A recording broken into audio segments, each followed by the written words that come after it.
Médico acusado de fraude deve continuar afastado da profissão. Um médico foi afastado cautelarmente de exercer a medicina após assinar laudos falsos de hepatite C.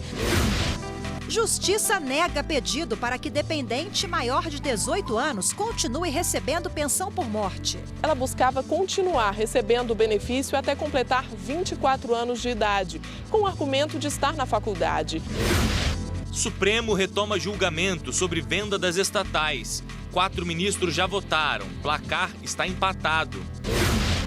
E você já viu um desses por aí?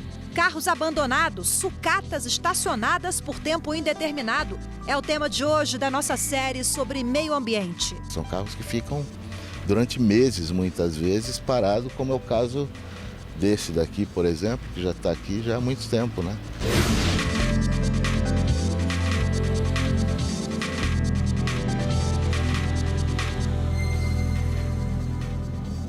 Olá, boa tarde. Boa tarde. Superior Tribunal de Justiça decide que médico acusado de fraude deve continuar afastado do exercício da medicina. De acordo com o Conselho Federal de Medicina, o Brasil conta com mais de 471 mil médicos em atividade no país. E eles são regidos pelos Conselhos Regionais e Conselho Federal de Medicina. Os órgãos estipulam as regras éticas e normas que devem ser cumpridas. Se por acaso algum médico descumprir essas regras, ele pode ser impedido de exercer a medicina, ter o registro suspenso e até cassado. A suspensão é uma pena. Então, se o colega médico foi suspenso, ele já foi apenado pelo Tribunal de Ética Médica. Tá? Agora, a interdição cautelar é aquilo, olha, esse colega médico não pode exercer a profissão até ser julgado. É o que a gente fala, o suspeito foi afastado das suas atividades até que se investigue o que aconteceu.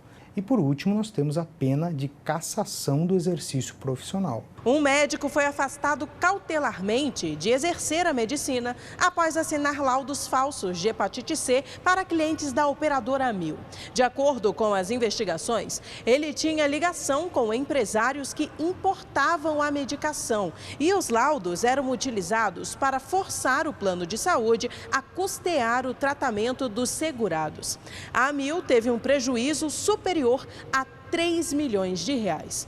No STJ, a defesa do médico alegou que a restrição era muito ampla e que seria suficiente impedir que o profissional emita atestados, receitas e laudos. Mas o relator do caso no Superior Tribunal de Justiça, ministro Joel Ilan Paciornik, afirmou que os pressupostos da medida cautelar, como a garantia da ordem, foram atendidos e que a medida é razoável devido às circunstâncias do caso.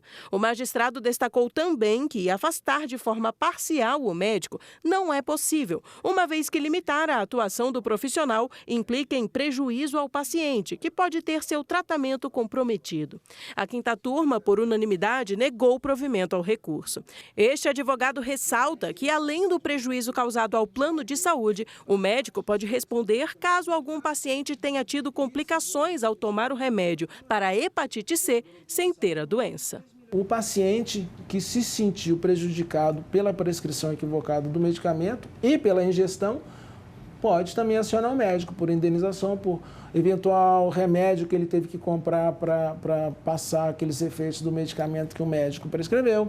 Pode entrar também pedindo indenização por danos morais pelo sofrimento que ele foi compelido a passar pela ingestão indevida do medicamento prescrito. Então, tudo isso gera direitos e obrigações.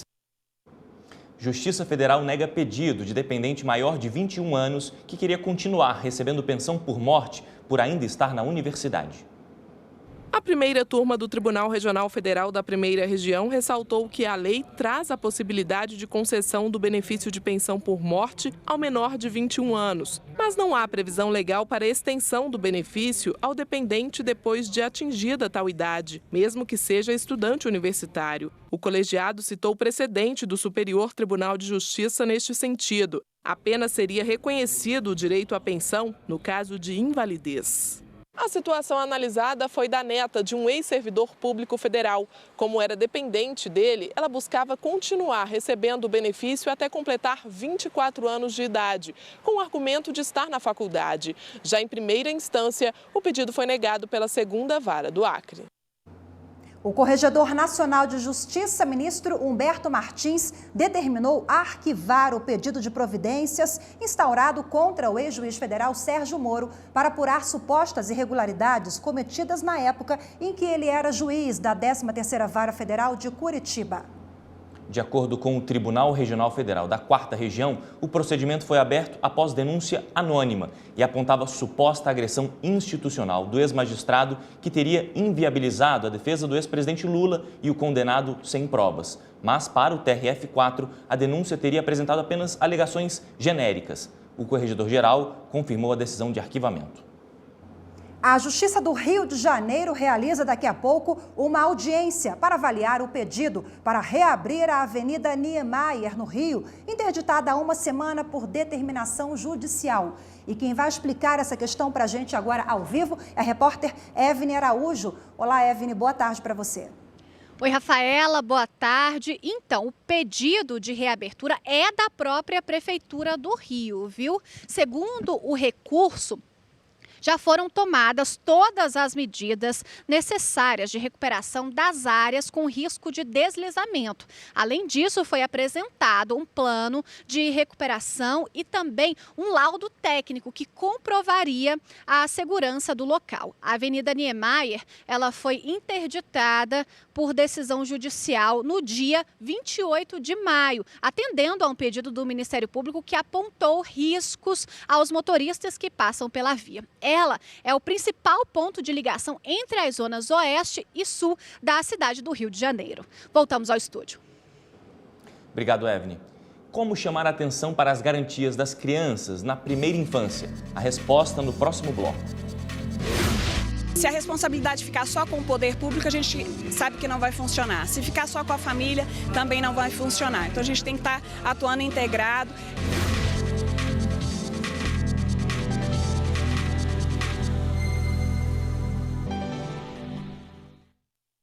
Os primeiros anos de vida são fundamentais para o desenvolvimento do ser humano. Pensando nisso, o governo do Distrito Federal está promovendo a Semana do Bebê.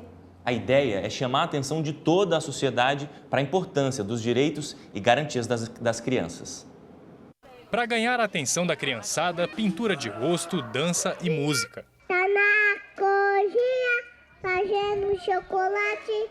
Enquanto isso, os pais participam de palestras. Tudo pensado para o futuro deles. E para isso, vários órgãos do governo do Distrito Federal também estão presentes no evento. A ideia é chamar a atenção de todos para o desenvolvimento integral e assistência à primeira infância. Se a responsabilidade ficar só com o poder público, a gente sabe que não vai funcionar. Se ficar só com a família, também não vai funcionar. Então a gente tem que estar atuando integrado e as organizações da sociedade civil em conjunto, todos com atenção à primeira infância. A formulação e a implementação de políticas públicas estão garantidas no Marco Legal da Primeira Infância, voltado para crianças com até 6 anos. Em vigor desde 2016, a lei trouxe inovações com a garantia do direito de brincar, a qualificação de profissionais de acordo com cada necessidade específica da primeira infância e a ampliação da licença paternidade. O Marco Legal da Primeira Infância ressalta ainda garantias estabelecidas na Constituição Federal, como o acesso das crianças à saúde, lazer, cultura e alimentação. E o Estado tem papel fundamental para que nenhum desses aspectos seja esquecido, com a implementação de políticas públicas. O Marco Legal está aí com 3 anos, mas a gente sabe que muito ainda a gente tem para caminhar.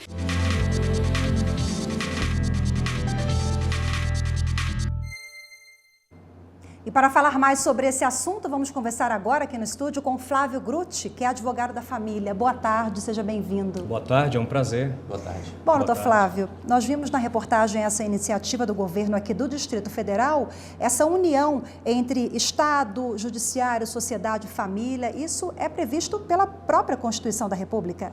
Sim, o artigo 227 da Constituição Federal estabelece que há uma solidariedade entre a família, a sociedade e as famílias para promover o melhor desenvolvimento psicossocial da criança.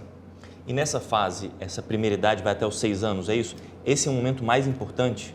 Perfeitamente. Existe a Lei 13.257 de 2016, uma lei recente, que fez alterações importantes no Estatuto da Criança e do Adolescente, na CLT e no Código de Processo Penal. E nessa lei ficou estabelecido que a fase da primeira infância seria de 0 anos até 6 anos de idade ou 72 meses, por entender que esse é o período no qual as crianças estão completando o desenvolvimento neuropsíquico. Então, se nós ficarmos bem atentos e garantirmos um crescimento saudável nessa idade, nós estaremos garantindo que teremos um adulto saudável. Falando em direitos e garantias nessa primeira infância, em linhas gerais, quais são os principais? Sim, como eu disse, tem que haver uma solidariedade entre todos. Então, por exemplo, nós temos um fomento à paternidade e à maternidade responsáveis, de forma que as famílias que estão envolvidas na recepção daquela criança e na educação terão noções de como promover o aleitamento adequado, de como dar uma alimentação saudável, de como moderar nos castigos na educação e, sobretudo, como evitar pequenos acidentes domésticos. Nós também tivemos uma alteração do período de licença paternidade de 5 para 20 dias, justamente para fomentar o contato da criança com o pai, porque é necessário que a criança sempre mantenha o duplo referencial. Tem que saber quem é o pai, quem que é a mãe e tem que formar laços de afetividade com ambos. Isso é muito importante. É uma das medidas que foi trazida pela Constituição e agora fomentada pela legislação que eu citei. O Tribunal de Justiça do Distrito Federal e Território está promovendo essa semana a Semana do Bebê, justamente para incentivar esse tipo de ação. Quais ações, por exemplo, a Justiça, de uma forma geral, em todo o país, podem fazer durante o ano, com ações, eventos, para estimular? As ações têm que ser, sobretudo, educativas. Deve haver uma parceria. Educação de filho não pode ser adotada de maneira unilateral pela família ou pela escola, tem que ser por ambos. Então, o Estado, por meio do Poder Judiciário, do Poder Legislativo e do Poder Executivo, tem o poder-dever de fomentar essas ações educativas, porque muitas vezes os pais recebem as crianças e sequer têm ideia de como educá-las adequadamente. Então, essas campanhas, elas são salutares para garantir, como eu disse, aquele desenvolvimento psicossocial da criança até os 6 anos, para que nós possamos ter um adulto saudável e, sobretudo, responsável. Doutor Flávio, quem conhece alguma criança que está sendo vítima de negligência ou de maus tratos, essa pessoa tem o dever de denunciar, de se envolver nessa questão e pode procurar quem? Quais os órgãos? Seguramente, nós temos que deixar de lado aquela prática na qual o problema não é meu. Isso não pode mais acontecer. Como eu disse, o artigo 227 da Constituição Federal impõe uma solidariedade entre sociedade e família e Estado para bem cuidar das nossas crianças. Portanto, diante de uma situação como tal, é necessário que se busque os conselhos tutelares, que se busque a promotoria de defesa da infância e da juventude e as delegacias de polícia. Lembrando que os conselhos tutelares, apesar de não terem uma função jurisdicional, que é apenas do Poder Judiciário, têm grande força para impedir que situações desfavoráveis às crianças permaneçam. Essas ações preventivas e essas ações corretivas só podem acontecer com eficiência se a sociedade der a contribuição. Ok, doutor Flávio Grutti, mais uma vez, obrigada pela participação. Boa tarde. Boa tarde, é um prazer. Obrigado. E o plenário do Supremo retoma daqui a pouco o julgamento sobre a venda de ações de empresas públicas. Até agora, 4 ministros já votaram e o placar está em 2-2.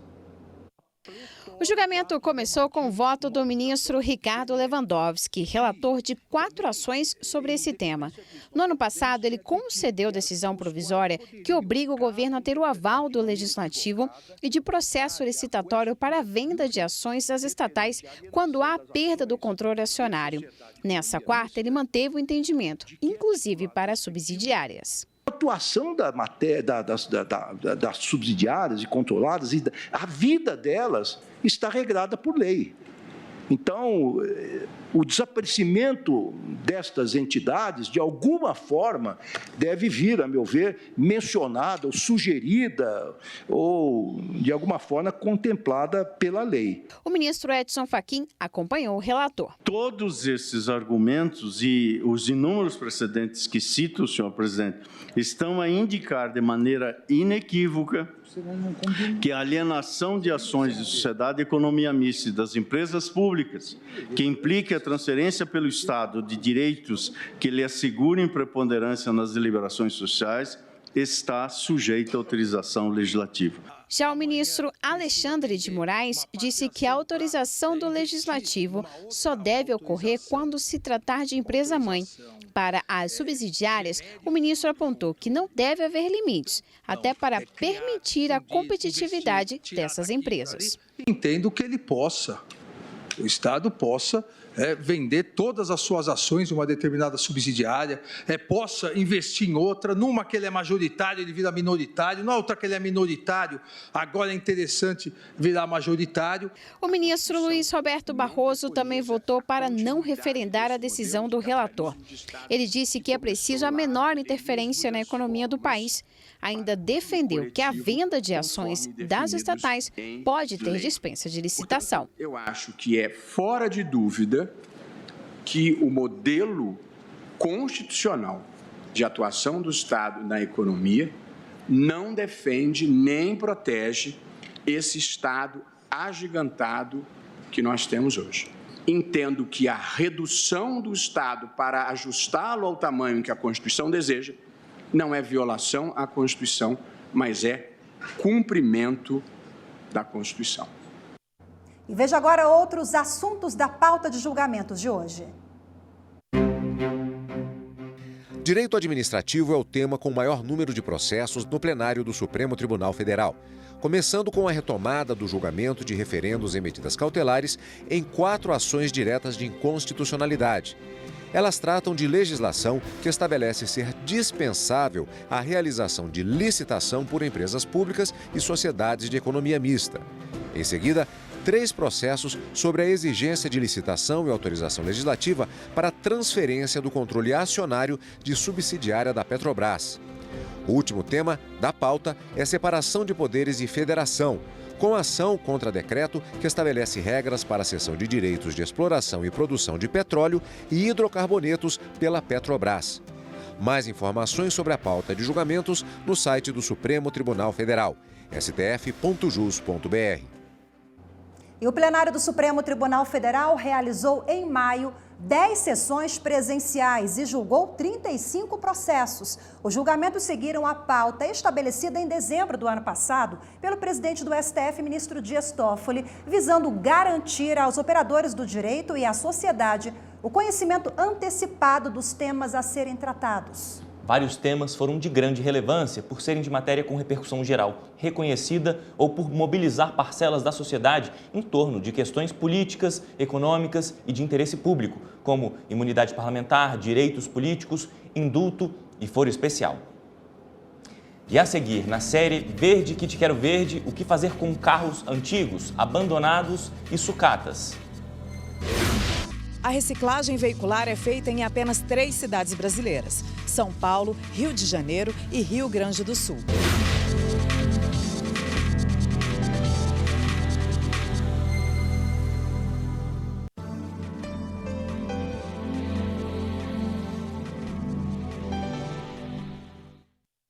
Cresce o número de homicídios no Brasil. É o que mostra o Atlas da Violência em uma pesquisa feita entre os anos de 2007 e 2017. O Atlas da Violência 2019 apontou para uma realidade negativa. A pesquisa, realizada pelo Instituto de Pesquisa Aplicada e pelo Fórum Brasileiro de Segurança Pública, mostra o aumento de homicídios no Brasil. De 2007 a 2017, foram registrados 17 mil casos de homicídios.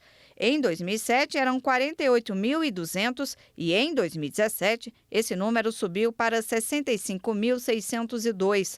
Os estados com maior número de casos são o Ceará e o Acre. Qualquer política de segurança pública, ela que se preze, ela tem que passar primeiro com um diagnóstico preciso, focalização das ações nesses territórios, olhando o desenvolvimento infantil, que é um período super importante da vida humana, de 0 a 3 anos, né?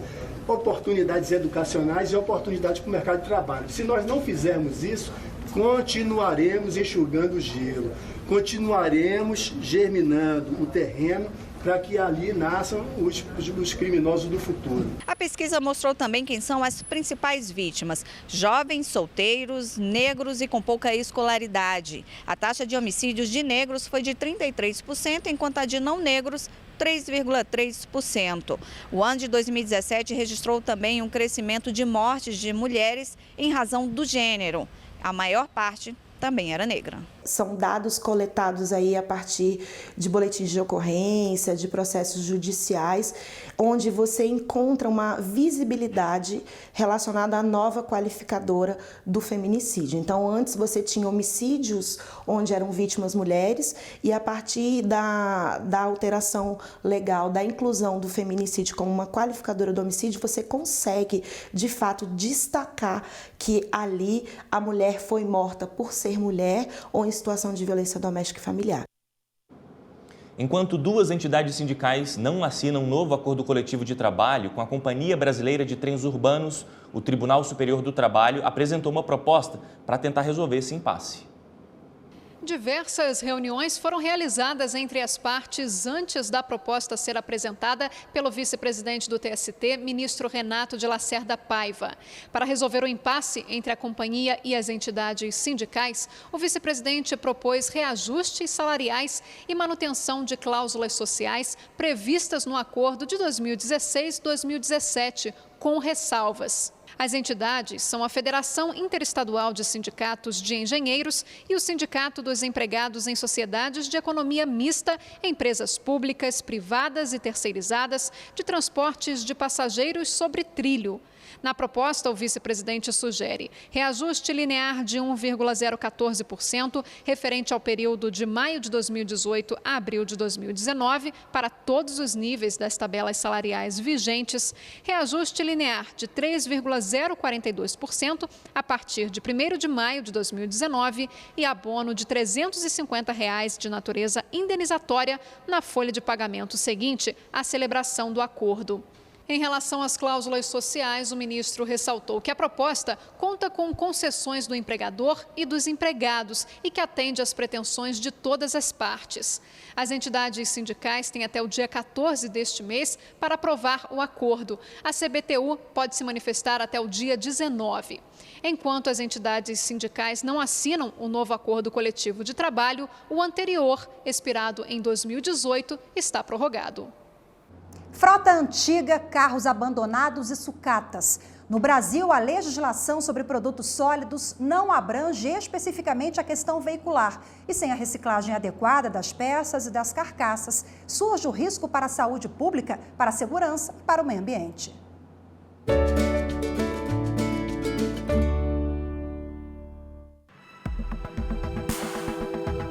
No Brasil, existem 44 milhões de veículos circulando. E desses, 17% com mais de 16 anos de uso. Especialistas consideram esse tipo de veículo como de risco para o meio ambiente e que deveriam ser retirados de circulação. Não temos no Brasil uma política de renovar a frota. Na realidade, temos até uma contra-regra de renovar a frota, porque com o IPVA, ele é deixado de cobrar a partir do momento que o veículo tem 20 anos.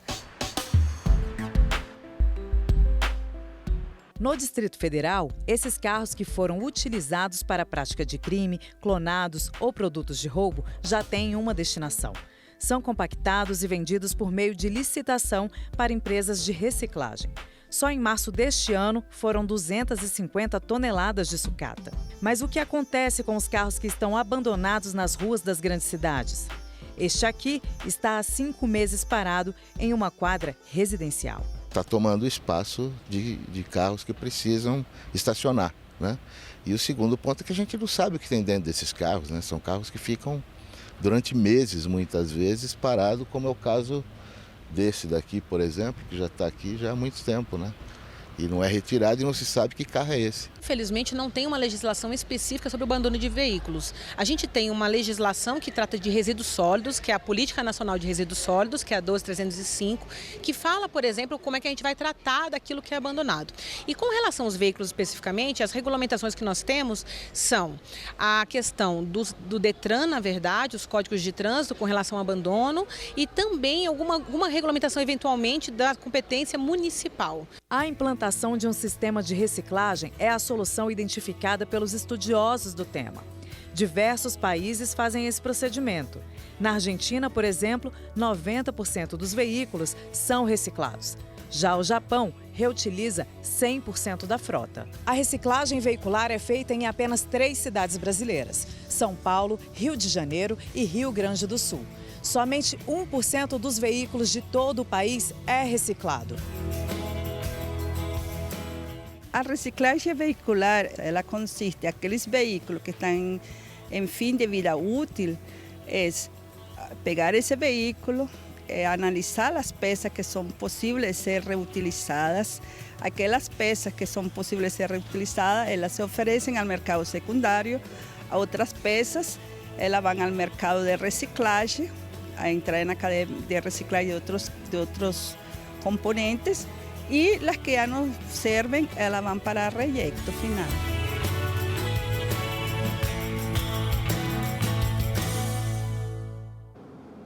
E amanhã você vai assistir na última reportagem da série como aplicativos de celular têm ajudado a preservar o meio ambiente. Estar conectado é uma realidade e melhor, tecnologia que pode ser usada a serviço do cidadão.